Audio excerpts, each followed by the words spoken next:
attempts to emphasize the political, military and administrative history of the Lodi period. In the history of medieval North India, the Lodi period was an epoch-making era because it engulfs two great empires of medieval India, the Tughlaq Empire and the Mughal Empire. But the biggest disadvantage of that, the contribution of the Lodi Sultans became sandwich of these two powerful empires, and thus their contribution to Indo-Islamic civilization is undermined by the modern historian. So my thesis intended to fill the above mentioned gap in the study of medieval Indian history. My first chapter is the rise of the Afghans in the political scenario of North India. This thesis is divided into 5 chapters, and in this chapter I firstly discuss about the early history of Afghan and their nature. It also discusses the geographical extent of Ro and the occupation of Afghans in Ro and Hindustan.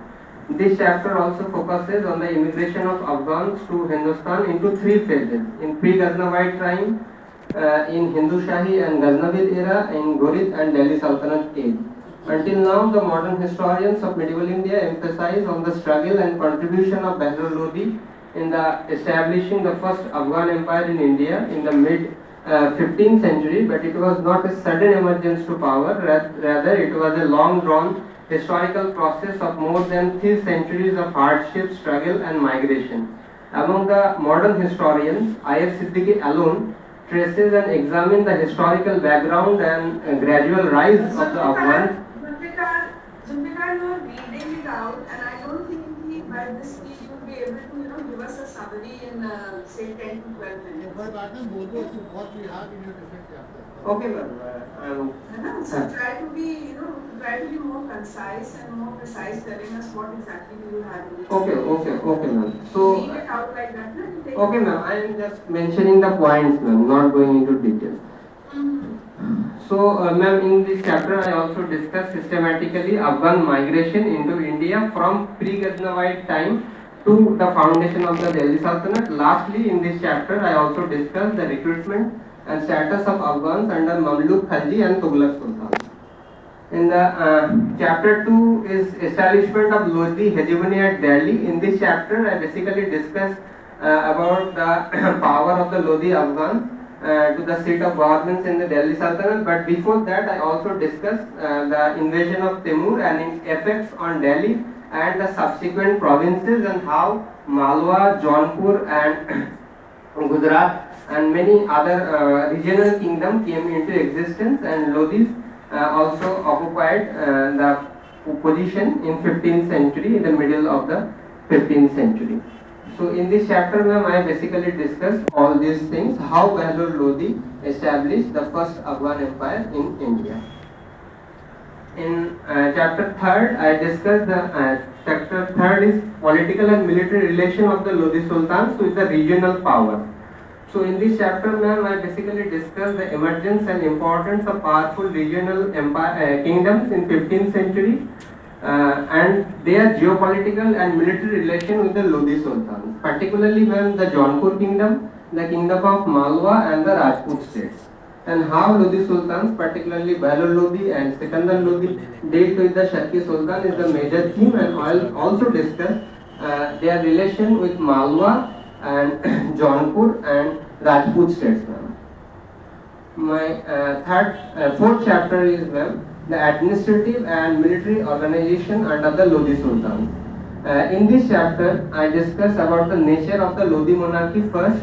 Then I also, ma'am, discuss the central, provincial and administrative machinery of the Lodi Sultans. And another important subchapter in this is, ma'am, the foundation of Agra as a capital by Sultan Sikandar Lodi, and why he changed or shifted the capital from Delhi to Agra due to multiple reasons. In this chapter, ma'am, I also discussed the military administration and organization of the Delhi Sultanate prior to the establishment of the Lodi kingdom, and lastly I discussed about the military administration and organization under the Lodis, especially with army recruitment, battle formation, war tactics, strategy and weapons like archery, gunpowder, artillery, how these things were used in the battle. My last chapter is, ma'am, the fifth and last chapter is the first battle of Panipat, and the downfall of the Lodi dynasty.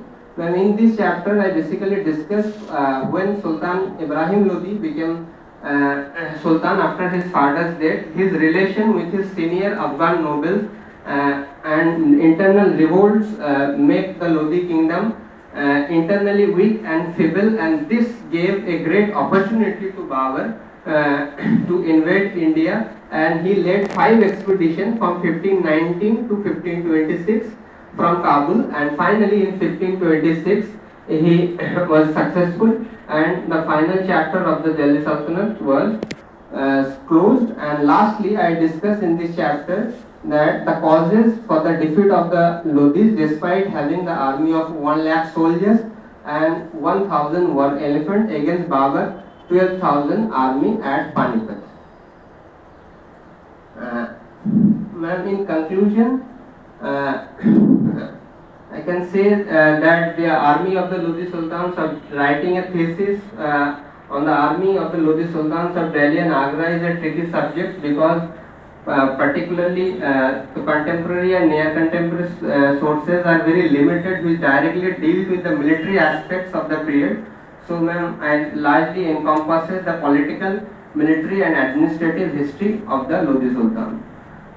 And I ma'am also try to give emphasis that the Lodi Sultan's period is a period of transition between the Tughlaq Empire and the Mughal Empire, and they did not get their credit from the modern historians, and the Sayyid Sultans was totally failed to reinstate the lost glory of the Delhi Sultanate, but Bahlul Lodi and Sikandar Lodi was quite successful to reinstate the lost glory of the Delhi Sultanate, particularly in North India.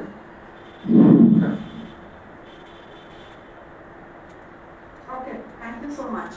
Thank you so much. So can you please come in front of the camera so that I can see you? I can't see. I Oh, don't see.